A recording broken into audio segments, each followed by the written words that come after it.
Assalamualaikum warahmatullahi wabarakatuh. Nama saya Latifani Putri Naretita dengan NIM 2301039. Di sini saya akan menjelaskan tentang materi modal kerja. Mata kuliah Manajemen Keuangan. Pengertian modal kerja. Pengertian modal kerja menurut Julian adalah jumlah harta atau aktiva lancar pada neraca perusahaan.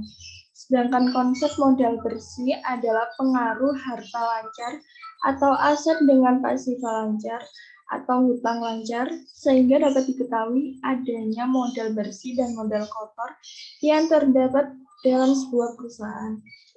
Waktu tersedianya modal tergantung macam dan tingkat likuiditas dari aktiva lancar. Sedangkan menurut Kipman, working capital ialah bagian dari investasi yang merupakan jumlah harta lancar yang bersirkulasi dari suatu bentuk ke bentuk yang lain dalam suatu kegiatan bisnis yang dilakukan perusahaan, dengan kata lain aktiva lancar yang mengalami perubahan dengan bentuk atau nilai jumlah saat dilakukan kegiatan bisnis. Konsep modal kerja. Menurut Munawir, secara umum terdapat 3 rencana modal kerja yang digunakan. 1. Konsep kuantitatif. Konsep ini menitikberatkan terhadap kuantum yang diberlakukan untuk mencukupi kebutuhan perusahaan dalam membiayai operasinya yang bersifat teratur atau membuktikan kuantitas dana fund yang ada untuk sasaran operasi jangka pendek.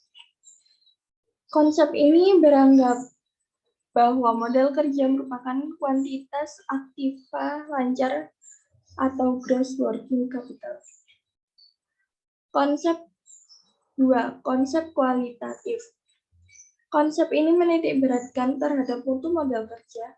Dalam rencana ini, pengertian modal kerja ialah kelebihan aktiva lancar terhadap hutang jangka pendek, not working capital, yakni kuantitas aktiva lancar yang berasal dari hutang jangka panjang maupun para pemilik perusahaan.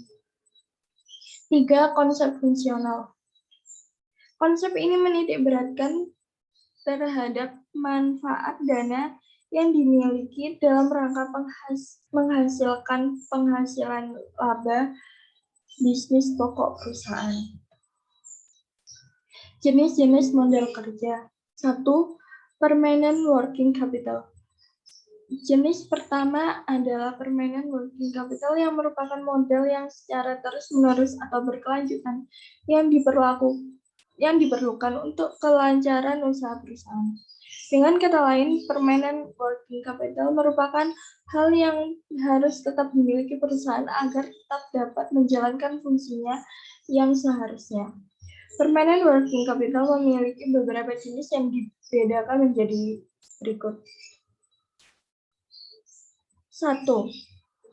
Primary working capital merupakan working capital yang wajib ada di perusahaan sebagai jaminan kelancaran kontinuitas usaha yang dijalankan perusahaan. 2. Normal working capital, yaitu presentasi dari jumlah working capital perusahaan yang dibutuhkan untuk perluasan produksi perusahaan yang normal. 2. Variable working capital. Jenis selanjutnya adalah variable working capital, yaitu modal yang jumlahnya selalu berubah-ubah seiring dengan perubahan kegiatan produksi dalam suatu perusahaan. Variable working capital sendiri dapat dibedakan menjadi beberapa jenis yang memiliki pengaruh yang berbeda-beda untuk perusahaan. Berikut ini adalah jenis dari variable working capital yang berlaku di perusahaan. 1. Seasonal working capital, yakni perubahan working capital yang dipengaruhi oleh fluktuasi musim. 2. Cyclical working capital, yaitu perubahan working capital yang disebabkan oleh fluktuasi konjungtur. 3. Emergency working capital, yaitu perubahan besaran working capital yang penyebabnya tidak diketahui karena terdapat keadaan darurat. Selanjutnya, fungsi modal kerja. 1.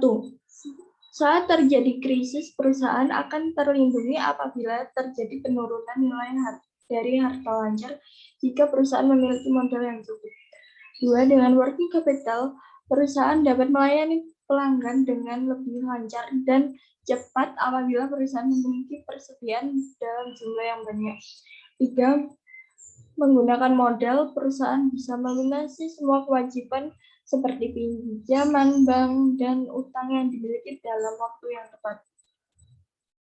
4. Dengan adanya modal, perusahaan lebih leluasa memberikan kredit bagi konsumennya dengan mudah dan menguntungkan.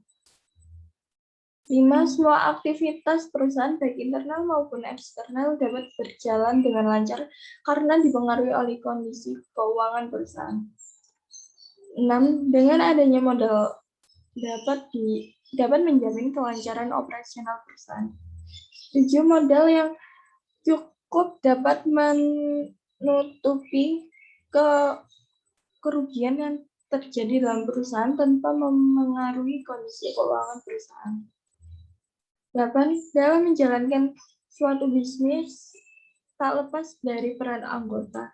Dengan ketersediaan modal dapat memenuhi hak pekerja dalam hal gaji, tunjangan, bahkan asuransi keselamatan kerja. Manfaat modal kerja. Menurut Munawir, manfaat modal kerja diantaranya yaitu melindungi perusahaan terhadap krisis modal kerja. Alasan turunnya nilai berasal dari aktiva lancar. Selanjutnya, memungkinkan untuk sanggup membayar seluruh kewajiban-kewajiban sempurna terhadap waktunya. Berikutnya, memungkinkan untuk mempunyai persediaan dalam kuantitas yang cukup untuk melayani para konsumen. Memungkinkan bagi perusahaan untuk menambahkan syarat kredit yang lebih untung kepada para pelanggan. Yang terakhir, memungkinkan perusahaan untuk sanggup beroperasi bersama dengan lebih efisien.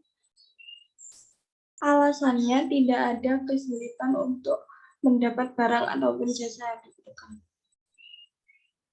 Penggunaan modal kerja. Menurut Kasmir, pemanfaat modal kerja biasanya dilaksanakan perusahaan untuk hal-hal berikut.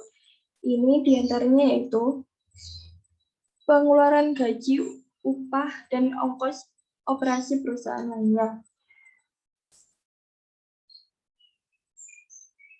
Pengeluaran untuk membeli materi baku atau barang dagangan. Berikutnya, menutupi kerugian akhir penjualan surat berharga. Berikutnya, pembentukan dana. Dan yang terakhir, pembelian aktiva selamanya, seperti tanah, bangunan, kendaraan, atau mesin. Berikut contoh soal tentang modal kerja. 1. Pada tahun depan, PT Yas Hanti mempunyai rencana untuk memproduksi barang jadi 6.000 unit sebulan. Untuk membuat 1 unit barang jadi tersebut dibutuhkan 3 kilo bahan baku dengan harga 1.250 per kilo. Bahan baku tersebut sebelumnya diproses, rata-rata disimpan di gudang selama 12 hari. Lamanya proses produksi 5 hari.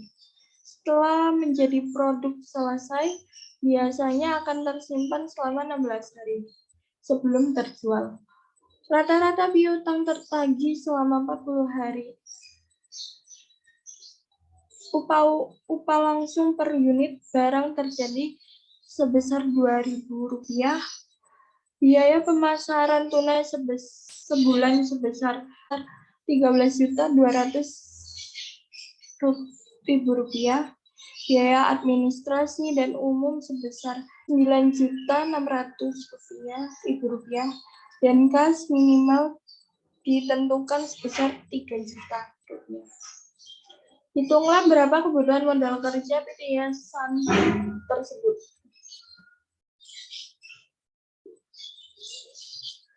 Berikut jawabannya. Periode terkaitnya modal kerja. Lamanya bahan baku disimpan 12 hari. Lamanya proses produksi 5 hari. Lamanya barang jadi disimpan 16 hari. Lamanya piutang terbagi 40 hari. Dijumlahkan menjadi 73 hari. Jumlah kebutuhan kas per hari. Pembelian bahan baku. Bahan baku 6.000 dibagi sebulan 30. Dikali 3 kilo, dikali 1.250. Dan total 750.000.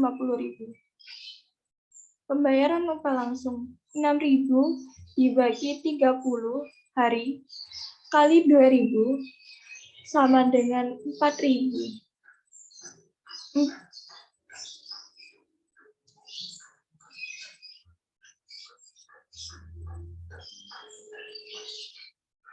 Pembayaran upah langsung 6.000 dibagi 30 hari dikali 2.000 sama dengan 400.000. Pembayaran biaya pemasaran Rp13.200.000 dibagi 2 hari atau sebulan sama dengan 440.000. Pembayaran biaya administrasi dan umum Rp9.600.000 dibagi 20 hari sama dengan Rp320.000. Jumlah totalnya adalah Rp1.910.000. Dengan demikian, jumlah modal kerja yang dibutuhkan adalah total periode terkait modal kerja dikali jumlah kebutuhan kas dan ditambah sisa kas, yaitu 73 kali Rp1.910.000 ditambah 3 juta sama dengan 142.430 juta rupiah.